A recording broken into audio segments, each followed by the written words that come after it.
Quick reminder, everybody wanted Paul to be the author of Hebrews. Clement said he wrote it in Hebrew and Luke translated it into Greek. Origen admitted that the style was not like Paul's, but the thoughts were Paul's, but that whoever wrote it is, in truth, only God knows. And Eusebius listed it as Paul, but noted that there were doubters. And then there's some significant argument against it being Paul. And that being the case, it's also not a letter. It seems more like a sermon, a homily, and that it was probably written back to Italy and probably to Rome, since it was back to Italy. So the reason it's called Hebrews is because it uses a lot of the Old Testament to make its arguments. So naturally, you would think that it is applying, if it's applying to people who took the Old Testament as scripture, who gave authority to the Old Testament. So why not Hebrews? So with all of that said, instead of the Apostle Paul's letter to the Hebrews, we have to get a little more detailed with it. It's a homily to Roman Christians familiar with Jewish tradition to help them cope with persecutions. And we'll get into the persecution piece of this right away. That's in the first chapter, and we'll get some detail on that. So I'm not going to go into that at this point, but I will go back to who it's written by. According to Origen, only God knows who wrote it, and he's right. But we can make some speculation, and there has been speculation besides Paul. So only God knows, but here are some other people that it has been attributed to. Barnabas, should be familiar with the name Barnabas, traveled a lot with Paul in his missionary journeys, had some connections. There is an epistle of Barnabas, but it shows up at a time that it's very unlikely that Barnabas actually wrote it. And other than that, Tertullian mentions an epistle to the Hebrews written by Barnabas. So Tertullian actually attributes a letter to the Hebrews to Barnabas, but he doesn't give any reason why he thinks it's Barnabas. So apparently it just came down to Tertullian that this letter to the Hebrews is written by Barnabas. And that's the only reference that we have to this. But Barnabas being closely associated with Paul and having, you would think, the same theology as Paul, that's why we can make that one possibility. Another one is Luke. And if you'll remember last week, I told you that Hebrews is the most well-written Greek text that we have in the New Testament. But Luke and Acts, his other writing, is very close. So that's why Luke is listed as one of the possibilities, because again, the ideas of Paul and the fact, and so you couple that with how well it's written. There are some differences in the style and the words used and that sort of thing. And of course, Luke is considered to be a doctor because of the medical references that he makes in Acts. And there's nothing like that in Hebrews, even though there's some opportunity to have done that. So there's some reasons to think it wouldn't be Luke. The main argument for it is how well it was written. So those were the two most common mentions, Luke being the most common one, by the church fathers in the early time when it wasn't Paul, if it was somebody besides Paul. Another person showed up in the argument during the Reformation and ever since. And actually, if you're looking for evidence, he's the best candidate. And that is Apollos. You remember the name Apollos, but there's actually a significant amount of information on Apollos in the New Testament. Acts 18 is where we are introduced to him. Now, a Jew named Apollos, a native of Alexandria, came to Ephesus. He was an eloquent man, competent in the scriptures. So the actual word order here in the Greek is this: a certain Jew named Apollos. So first of all, we know he was a Jew, and he was a native of Alexandria. Alexandria is an important place in this early period. So let's just go through these things. So he's immediately qualified in that he is a Hebrew. So if he's writing on topics important to Hebrews, it helps to be a Hebrew. On top of that, whoever this person was, even though they were a Jew, they were very well versed in Greek. Okay? That's where Alexandria comes in, because Alexandria was probably the most important Jewish center of learning in the world at the time. Not Jerusalem, but Alexandria. Jerusalem had all the Pharisees and the Sadducees and all the traditional ruling authority, but Alexandria had the place of learning. And I talked about Philo a month or so ago when we were talking about the previous topic. Philo was a Jew, not a Christian, but he wrote on very complicated philosophical topics in Judaism, and he was from Alexandria because that was the center of learning for Jewish thought. So here we have Apollos being from there. So he would have been in the right place to be very smart and learn a lot and know a lot of things, and most importantly, be in a Greek environment. He is called an analogios, a man of words, which meant he was both educated and eloquent. So he was educated, but he was also good at constructing an argument. He could convince people of things. So he was obviously being in the right place and being educated. And the last thing it says about him was that he was powerful in the scriptures, being powerful in the scriptures, which implies two things.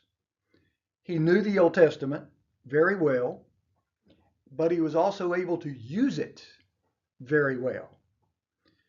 And that is, in fact, what the book of Hebrews is. It's taking the Old Testament and using it very well to convince people of your argument. So we have some pretty good qualifications here for Apollos. This is what it also says after that. He had been instructed in the way of the Lord. So he was aware, and being fervent in the Spirit, he spoke and taught accurately the things concerning Jesus, though he knew only the baptism of John. So here we have a complicated introduction to this. So he knew the ways of the Lord, probably talking about Jesus, but maybe just meaning God. You can't be completely clear on what it means in the way it's said here. So he'd been taught in the way of the Lord by somebody. So either it's talking about his instruction in the Old Testament and God, or specifically somebody had taught him some things about Jesus, because it does go on to say he spoke and taught accurately the things concerning Jesus, but he wasn't right. He taught the things concerning Jesus accurately, but he didn't teach everything he needed to be teaching. And we know that because of what it goes on to say. He only knew the baptism of John. So we talked about this. He wasn't baptizing in the name of the Father, the Son, and the Holy Ghost. He wasn't doing baptism right. He was baptizing the way John did, which was in essence, we're going to wash you and you're going to change your mind and go in a different direction. So he wasn't doing that properly. So he began to speak boldly in the synagogue, but when Priscilla and Aquila heard him, they took him aside and explained to him the way of God more accurately. And when he wished to cross to Achaia, the brothers encouraged him and wrote to the disciples, the followers, to welcome him. When he arrived, he greatly helped those who through grace had believed, for he powerfully refuted the Jews in public, which is what Hebrews is about. Showing by the scriptures that the Christ, the Messiah, was Jesus. And that is very explicitly what the first half of Hebrews is. Here's how Jesus is the Messiah. And here's how Jesus isn't the typical Jewish prophet. So what this makes it sound like up here is that before Priscilla and Aquila straightened him out, what Apollos was teaching was that Jesus was a Jewish prophet to be heard, because he was leaving out some of the important bits about who Jesus was accurately. So that's what happens in the beginning of Hebrews. So all of this balled up together sounds a lot like what you would expect from the writer of the book of Hebrews. Paul talks about him again, or Paul talks about him in 1 Corinthians. For it has been reported to me by Cleo's people that there is quarreling among you, my brothers. What I mean is that each one of you says, I follow Paul, or I follow Apollos, or I follow Cephas, Peter, or I follow Christ. So there were cliques and there were sects in Corinth of people who followed the teaching of Paul, who went around saying, I follow Paul's teaching, or I follow Apollos' teaching, or Peter's teaching, or Christ's teaching. So there were denominations.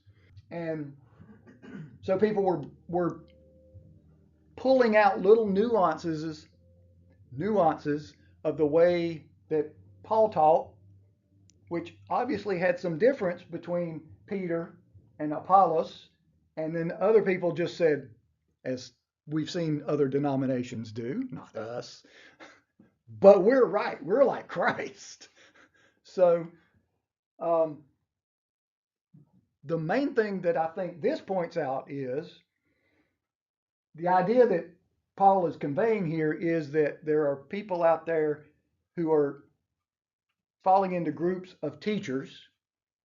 And here are some important teachers that they're pulling out, which means Apollos is being pulled out as a teacher at the same level as Paul and Peter. So he was very influential, obviously, to be in this list. So there we have another qualification. And then in chapter 3, for while there is jealousy and strife among you, are you not of the flesh and behaving only in a human way? For one says, I follow Paul, and another, I follow Apollos. Are you not being merely human? What then is Apollos? What is Paul? Servants through whom you believed, as the Lord assigned to each. I planted, Apollos watered, but God gave the growth. So there's been teaching from Paul in Corinth, and there's been teaching from Apollos in Corinth. And Paul is not contending that Apollos is wrong. So they're not rivals. They're working together. I planted, Apollos watered. God gave the growth. So the other thing here, and this is the bit to get here, in this very first point, for while there is jealousy and strife among you, are you not of the flesh and behaving only in a human way? Another theme that's in Hebrews. Because Hebrews, when we get further over in 5, 6, in that range, he's going to talk about, I want to teach you some hard things, but you're still thinking like a babe. And you can only have milk. So it's the same idea. Again, we're getting the same kind of themes here. Another idea. Remember at the end of the book of Hebrews, where even though it's not specifically a letter, it was obviously written and sent. So as he's closing, he says these things. And he says, pray that I may be restored. Because whoever this is, it sounds like is in prison, or at least being restrained in some way. So pray that I may be restored. And then he talks about Timothy having already been released and how they should expect to see him. So this person works with Timothy, and Timothy has been imprisoned and released, just like he is, hoping to be released. So whoever this is important enough to have been thrown in jail for what they're doing. And they're an associate of Timothy, and Paul, we already see, has talked about them. So what does that mean? What's the relationship between Paul and Apollos? They are colleagues, and that means that Apollos is related to Paul, which means that anything that Apollos wrote could qualify to be in the canon. Just like Mark and Luke and anybody who would write something that makes it into the canon who's closely associated to an apostle, even though they're not an apostle themselves. That was the qualification. So technically, if Apollos was the writer, it would qualify. But we still don't know who it is. This is what Origen, being quoted in Eusebius, said. No, he said that only God knows, but this is what he said completely. The thoughts are the apostles, talking about Paul, but the style and composition belong to someone who called to mind the apostles' teaching, somebody who taught the same things the same way, basically. If I were to state my opinion, I should say that the thoughts are those of the apostle, but as to who actually wrote the epistle, only God knows. And this is kind of where we're left. So I'm persuaded to think it could be Apollos, but only God knows. Whatever it was recognized very early as something that was important and should be accepted, and thus made it into the canon. All right, enough with the introductions, and we'll start moving through the verses now. So we've already seen this, but we'll break it down a little bit here.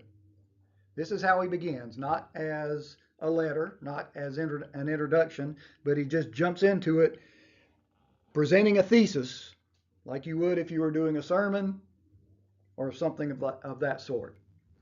Long ago, at many times and in many ways, God spoke to our fathers by the prophets.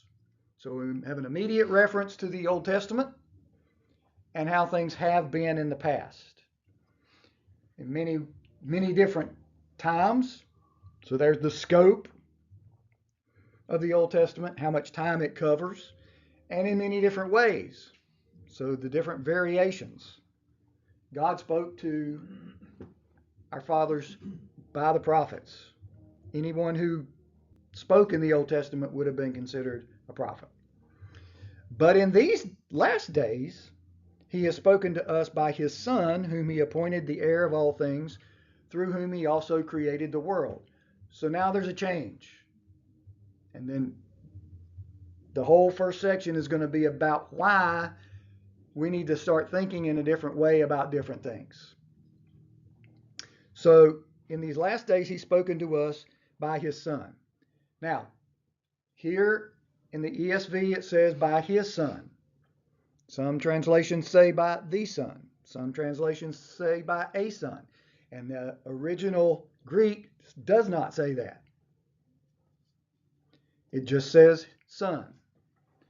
One thing I like about the King James Version, and if you have a King James Version, if you read the King James Version, this is something very important you need to keep in mind, because in many ways this is one of the advantages it has over all the other translations. This is something it's good at. Often it is a more literal translation than a lot of translations. So if you're looking for a literal translation, you can get, and you can understand 400-year-old English, it's a better translation in that way. But one thing it does very well, this is the King James Version. God who again, here we go with the Old English, God at sundry times and in divers manners spake in time past unto the fathers by the prophets, hath in these last days spoken to us by his Son, whom he hath appointed heir of all things, by whom also he made the worlds. King James Version translates it his Son, but not really. Because what's different about this word and the other words? The King James Version, the King James translators did a really good thing. If they stuck a word in that wasn't really there, they put it in italics. So you at least know. And that's what we see here. So there's no word there in Greek. So what is that? What is the missing the or a, which Greek has? The fact that it's missing, what does that mean? Did the writer just forget to stick it in there? The writer did it that way on purpose because he meant something completely different than just saying by the Son or his Son. Because he could have said a son, the Son, or his Son. Greek does that. But he said just in Son. Those are the words he used. So what would it mean if I said this? In the last days he has spoken to us in English. Does that make sense? And if you're a follower of the King James only crowd, that is what he did. But so if we say that he spoke to us in the last days in English, we mean that he used to speak to us in one language, and now he's speaking to us in a different language. Used to be, for a rough example, he used to speak to us in Hebrew or Aramaic, but now he's speaking to us in English. Or he's speaking to us in Son. You see the analogy there? The meaning? And this is what the writer of the book of Hebrews meant. He used to speak to us in the old ways.